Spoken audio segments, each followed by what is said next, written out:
Shalom, shalom, bwoko bw'Imana. Shalom, peuple de Dieu. Turabashuje. Nous vous saluons. Yesu abahe umugisha cyane. Que Jésus vous bénisse abondamment. Turabatumira mu kiganiro cyacu. Nous vous invitons à notre programme Tuzatangira kuva ejo tariki 3 z'ukwa munani. qu'on va commencer demain le 3 août Kuva 20h kuva saa 2 kugera saa 3 z'ijoro. de 20h à 21h du soir. Tuzatubikora buri wa mbere. On le fera chaque lundi. Nibyo umwuka wera yatuganirije. C'est ce que le Saint-Esprit a mis dans nos cœurs. Yitwa ngo ni rendez-vous des amoureux de Jésus. C'est le rendez-vous des amoureux de Jésus. Cyangwa se kuza ku gicaniro cy'abaramyi. Ou venir à l'autel des adorateurs. Tuzaba tuganira ku ijambo ry'Imana. On va parler de la parole de Dieu ariko rigendanye no kuramya.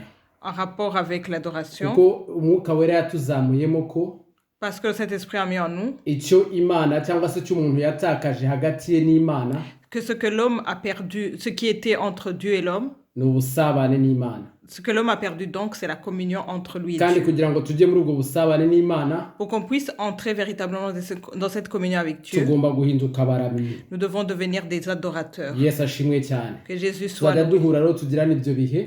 On va avoir du temps ensemble. Turabarabikira kwitabira Nous vous invitons à vous joindre à nous no gutumira n'abandi. et d'inviter les autres. Yesu abahe umugisha cyane. Que Jésus vous bénisse. Uwo ari we wese mubasha gupartager muzamupartager rwose. Invitez le maximum que vous pouvez. Imirongo tuzaba tugenderamo cyane navugaho gatoya. Les versets clés qu'on va Ni utiliser, umurongo wo muri Yesaya 43 c'est un Ésaïe 43 umurongo wa 7. au verset 7. Reka twumve ukuntu ijambo ry'Imana ritubwira. On va lire ce que la Bible nous dit. Ya muri Yesaya 43 Ésaïe 43 verset 7. umurongo wa 7. Ésaïe 43 7. Ukuntu ijambo ry'Imana rimbwira. La Bible dit, Ijambo ry'Imana riravuga ngo nzanira umuntu wese witiriwe izina ryanjye uwo naremeye kumpesha icyubahiro. Ni jye wamuremye, ni jye wamubumbye. tous ceux qui s'appellent de mon nom et que j'ai créé pour ma gloire, que j'ai formé et que j'ai fait.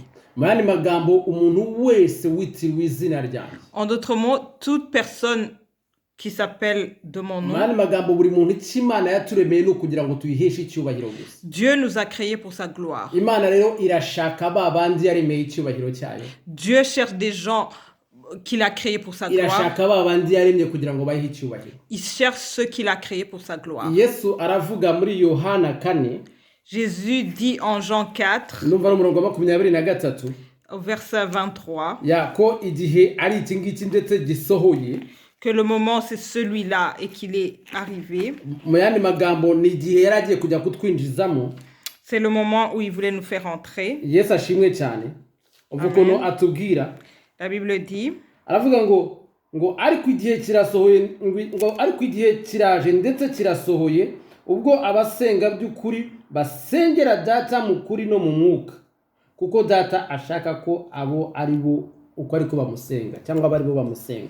mais l'heure vient et elle est déjà venue où les vrais adorateurs adoreront le Père en esprit et en vérité. Ce sont là les adorateurs que le Père demande. Yesu ashimwe cyane. Amen. Abaramyi Les adorateurs, n'abakunzi b'umwana. ce sont les amoureux du Seigneur. Iyi saha tuzagira Ce moment qu'on va avoir, ni isaha yo gukangura abakunzi b'umwana, c'est un temps pour réveiller les amoureux de kuko Jésus. twasobanukiwe ko ari cyo cyonyine Imana yaturemeye. Parce que c'est pour cela que nous sommes créés. Yaturemeye kuyiramya no kuyihimbaza. Dieu nous a créés pour l'adorer et le louer. Ntabwo yaturemeye kuba abanyedini. Il ne nous a pas créés pour être des religieux. Oya rwose. Non. Yesu ashimwe cyane. Amen. Abantu benshi cyane Beaucoup de gens bagiye uruhande rwo kuramya. sont allés à côté de Niyo l'adoration. mpamvu duhamagarirwa n'Imana kugaruka mu rwego rwo kuramya. C'est pourquoi nous sommes appelés à entrer dans la dimension d'adorateur. Idini ryaraganjije cyane.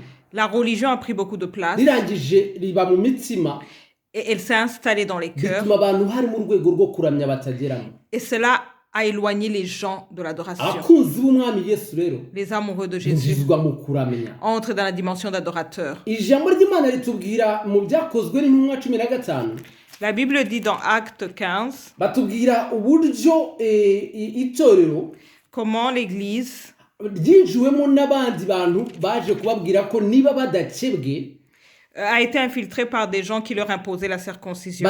batabasha gukizwa. et qui leur disait que sans la circoncision, ils ne seraient pas abo sauvés. bababwiraga ibyo ngibyo Ceux qui leur imposaient cela, ni bamwe bo mu gice cy'abafarizien ce sont des pharisiens bari barakiriye Yesu Kristo nk'umwami qui n'umukiza, avaient quand même reçu Jésus, ariko Seigneur et Sauveur. bahagarara kuri cya kindi Yesu yigeze kuvuga, mais ils se sont tenus sur ce que Jésus avait avuga ko dit, ataje gukuraho amategeko ahubwo yaje kuyakomeza. qui a dit qu'il n'est pas venu abolir la loi, mais la confirmer. noneho bo bafata idini Ils ont pris la religion, bashaka kurivanga no gushaka gukizwa, ils ont voulu mélanger cela avec le salut. bakavuga ko mu by'ukuri agakiza gashoboka, Ils ont dit que le salut est possible, ariko ko kagomba kugendana n'amategeko ya Mose. mais qu'il doit être mélangé avec la loi de Moïse. batangira kubwira abantu ko abantu bagomba gukebwa hejuru y'ibyo. Et ils ont imposé la circoncision aux gens. Yesu ashimwe cyane. Amen. uvuga ngo bari bagiye ku ruhande. Ils étaient allés à uyu côté. munsi wa none Aujourd'hui, abantu benshi beaucoup de gens nabo babashwe n'idini, sont prisonniers de la religion.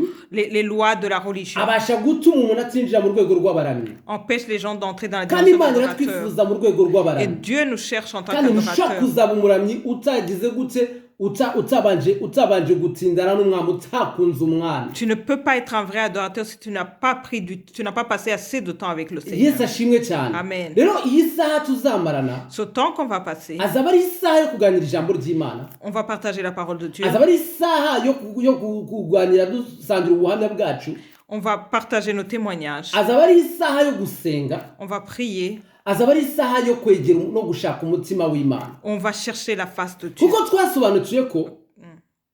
twasobanukiwe ko Parce qu'on a compris que kuramya l'adoration kuva mu ihishurirwa. vient de la révélation. Yesu ashimwe cyane. Amen. kandi ihishurirwa Et la révélation ikava muri intimité n'umwana. vient de l'intimité avec Dieu. Yesu ashimwe cyane. Impamvu abantu benshi bananiwe kuramya Pourquoi les gens n'arrivent pas à adorer? nuko batazi impamvu yo kuramya, C'est parce qu'ils ne comprennent pas le pourquoi de l'adoration. bajya kuramya imitima yabo idahari. Ils adorent, mais leur cœur n'est pas là. kuramya ni uguhuza umutima n'uw'umwana. Adorer, c'est vraiment c'est que nos cœurs et le cœur du Seigneur se rencontrent. iyo umutima wacu uhuye n'uw'umwana, Quand nos cœurs se rencontrent en communion parfaite, ikizamukamo cyose ce qui va sortir de là, gituruka mu Mana qui vient de Dieu, ni ihishurirwa, c'est la révélation. kandi buri hishurirwa Et chaque révélation rirubaka. construit, Yesu ashimwe nous cyane. édifie. bizaba ari ibihe rero Ce sera un moment twifuza kongera kubakwa où on veut être édifié, no gusubizwamo imbaraga être no fortifié guhinduka abaramyi b'ukuri. et devenir de véritables turabararikira adorateurs. kuzajya muboneka Nous vous invitons à nous joindre à nous, no gutumira abandi d'inviter les autres kugira ngo dusangire ibyiza by'umwana. pour qu'on puisse partager les bienfaits du Seigneur. Yesu abahe umugisha. Que Jésus vous bénisse. Rendez-vous ni buri lendi Rendez-vous chaque lundi kuva isaa 2 z'ijoro à partir de 20h kugera isaa 3 jusqu'à 21h. isaha imwe gusa n'umwana. 1 heure avec le Seigneur. Yesu ashimwe cyane. Que Jésus isaha imwe soit gusa nous. n'umwana. 1 heure avec le Seigneur. Yesu ashimwe. Amen. niba igihe gitoya Si un petit moment, abantu bashoboraga kumara, si le petit moment que les gens passaient, umuntu nka Dawidi avuga ko kimurutsira imyaka 1000 mu mahema y'abanyabyaha, si ce petit moment, David disait que ça vaut mieux qu'être ailleurs, dans kandi les tentes des méchants, icyo gihe abenshi bakimaraga mu bikari. et les gens passaient ce temps dans le parvis. Uyu munsi wa none Aujourd'hui, ntabwo ari bikari. on n'est plus dans le parvis. turaguhamagarira kugira ngo uze duhure Nous t'invitons à nous joindre à nous, kwinjira n'ahera hahera. qu'on puisse entrer dans le lieu très saint. Yesu aguhe umugisha. Que Jésus te bénisse. Yesu abagirire neza. Que Jésus vous fasse du amahoro bien. y'umwami abane namwe. Que la paix du Seigneur soit avec vous. Amen, amen. Amen, amen, amen.